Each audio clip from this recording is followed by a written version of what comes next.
Two men journey to the bars and restaurants of Scandinavia to find amazing beers, always with the same question. Hey, what's on tap? It's time to find out.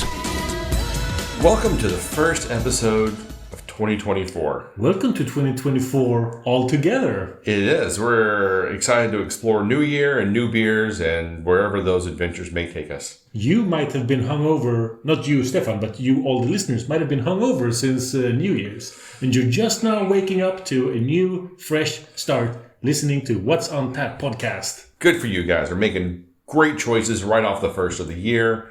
Could be focusing on exercise or your diet, but instead you're focusing on beer. And that's really where your attention should be. I think everyone's New Year's resolution should be to listen more to What's on Tap podcast. And drink more beer. That goes hand in hand, I think. True. Well, I mean, you could be a casual listener. You're just like, I want to know more about just random beers. Yeah. And then you would not have to drink those beers. But here we want to encourage your healthy beer drinking appetites, as well as inviting you into a world of beers you may not be familiar with. Right. But last episode, the year wasn't over yet. So now I want to take the opportunity to congratulate all of our listeners to surviving 2023. You made it. Yes. And that alone, I mean, honestly, the last 3 years have been a literal hellscape. Yes. So it's nice to see that you made it, you're still here, and we're going to move forward. You survived disease and war, and your haters didn't get you.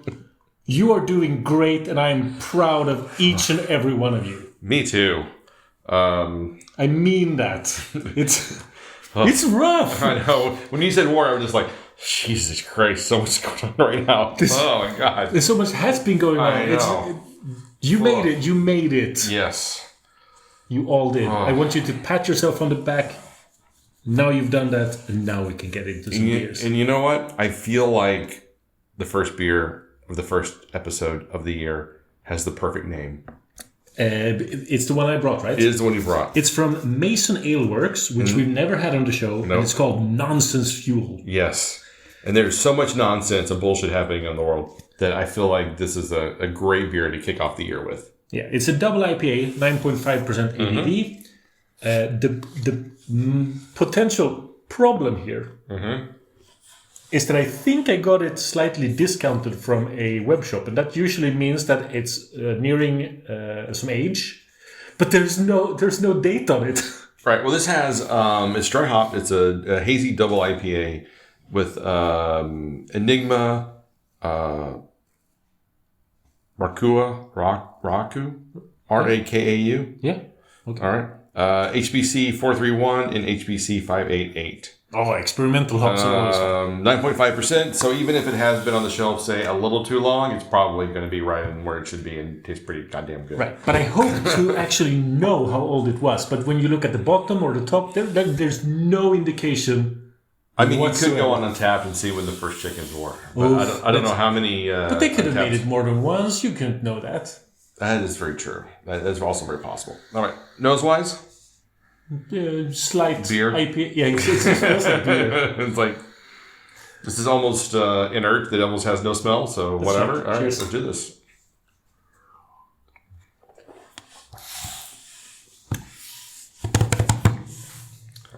Yep.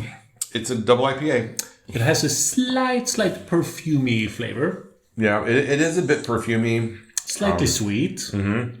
So if this is older, yeah, sure, it might have had a more hop punch.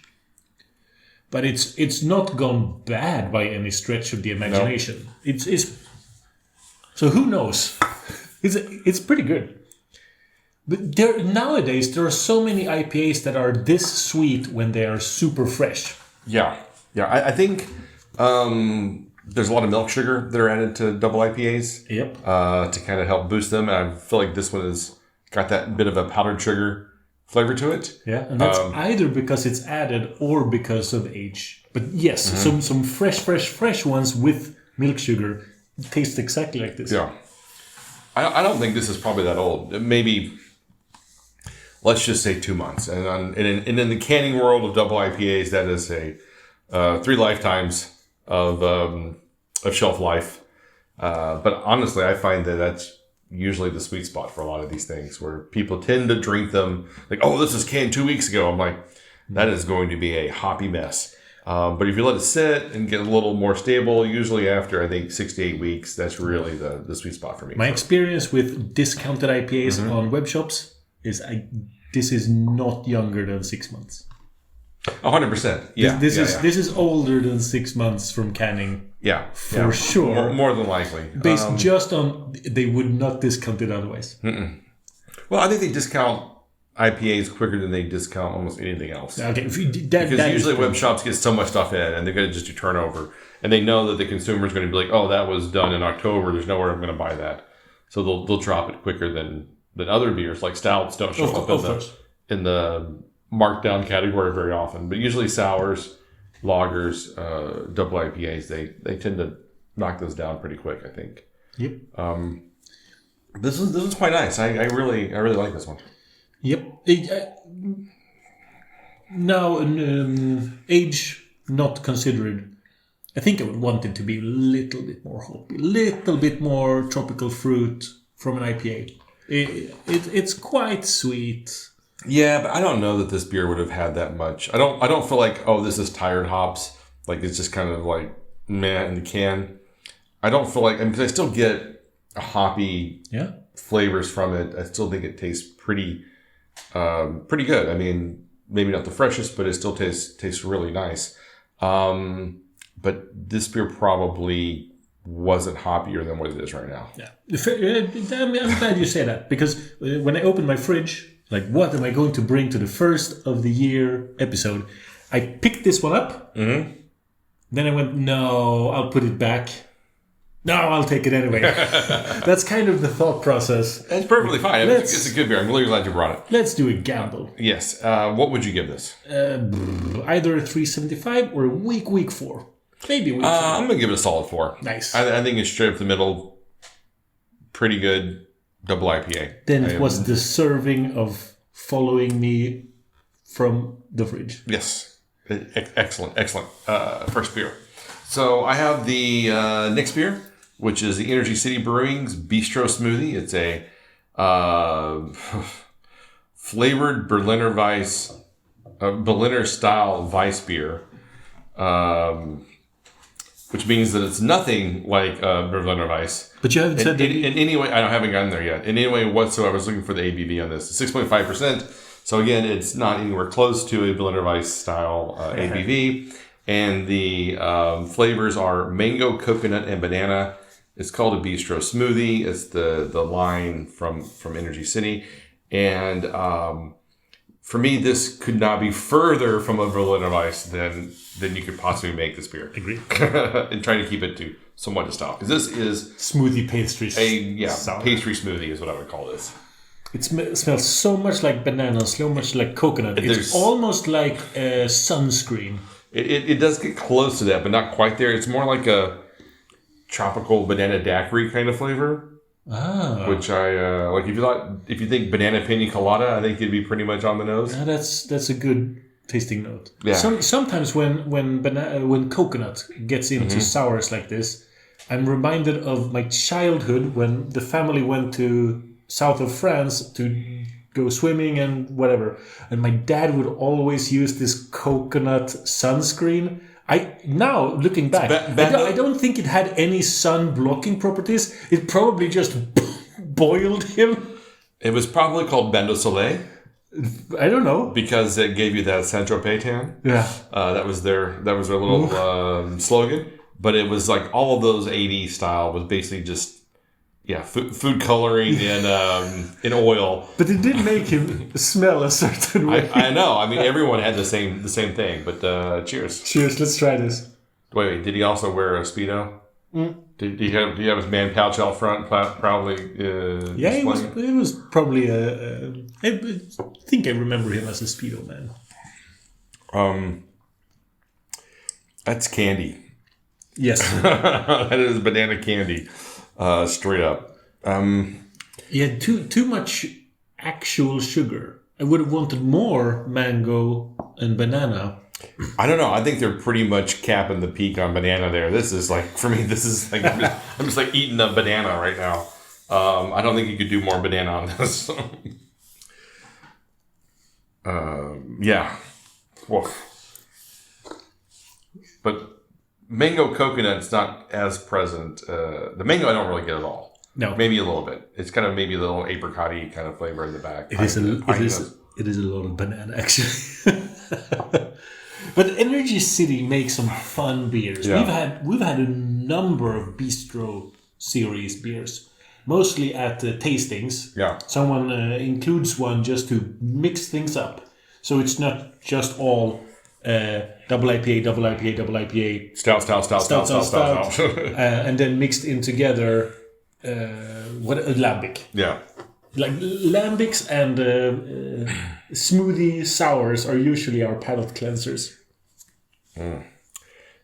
For me, this tastes like overripe bananas and coconut juice, coconut milk concentrate. It's kind of rough. It's a rough beer. I'm right there with you. What would you give it? I think I'm gonna go like a 3.5. Maybe 3.25 almost. I'm at a strong 3.5. I might bump it up to 3.75 based on the fun factor and that there are some really good flavors in this. Banana. It depends on what you focus on when you drink it. Sometimes I can focus on a particular flavor, and that's what I taste the most. So now that I focus on coconut, it tastes less like banana, but I need to really focus. Yeah, I'm not sure how you can overcome the banana flavor because it's pretty much just, it's banana and then there's some coconut in the background. I mean, I get the coconut, it's there, but it is not anywhere near as strong as this overripe banana flavor. It is. No, you're right. I mean, it's still very drinkable. I don't hate it, but it's not one that I would purchase again. What I want to give it is, it tastes like 0% ABV. Yeah. It tastes like there's not a single drop of alcohol in this beverage. This is a breakfast smoothie where you put one more banana in it than it should have. Yeah, and that's kind of the secret to these kind of fruit smoothie beers is you don't taste the alcohol. And this has 6.5%, and you wouldn't know it. You would think this was a kid's drink. Like you said, an over-processed, too much banana fruit smoothie you have first thing in the morning. And you could definitely drink this as a eye of the dog kind of beer. Yeah. Get you going. No one would even know you had a beer for breakfast. As opposed to if you had a lager or something. Right. So there's there you go, kids. Secret to drinking early in the morning. Fruit smoothie beers. There's another way I've started to look at beers. And last year I drank a lot of Tuel's #DIPA. Mm-hmm. It is the best, price-worthiest beer on Systembolaget shelves that is there all year long. So I drank like 30 or 35 individual cans of that one. And I drank it both in a glass, but I also drank some of the cans just straight from the can. And we never do that in our beer enjoyment process. I know your backwash is legendary, so I try to avoid that. It doesn't work when it's a tasting, but even you at home, when I'm not around you, you never drink from a can, right? I tend not to. No. Because I like the aeration and the carbonation to get out. And I do too. It's just that when I had like the 30th can of Tuel #DIPA, I mixed it up and I drank it from a can. And You're a wild man. It's still really good. Yeah. But this beer, I cannot even imagine drinking the entire can by myself from the can. That would be tough. I mean, it even tells you to roll before you open it to mix up the fruit concentrates that are. You can do that before you drink it from the can. Yeah. I really can't imagine drinking this one from the can.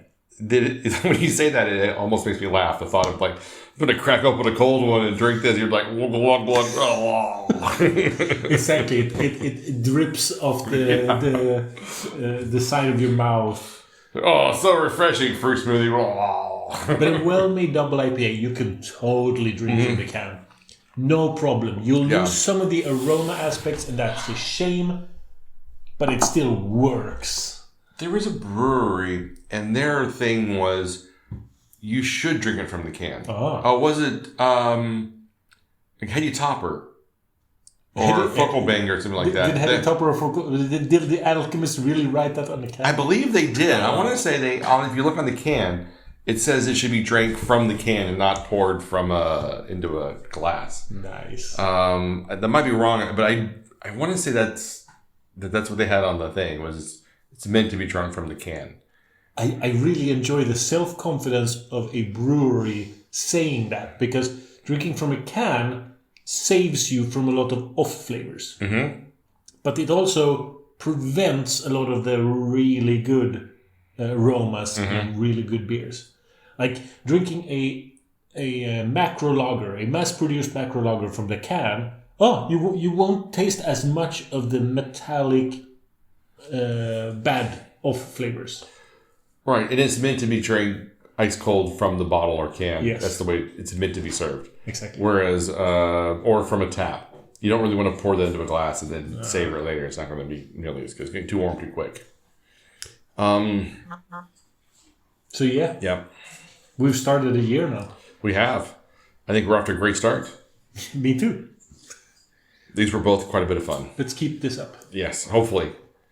So you can find us online at what'sontappodcast.com, Instagram, Spotify. Be sure to rate us on Spotify. We'd really appreciate that. Give us a listen there. If you have to choose a podcast player, pick Spotify. iTunes, YouTube, and wherever in the world you find podcasts, you'll find us. So until next time. Keep drinking, you dum-dums.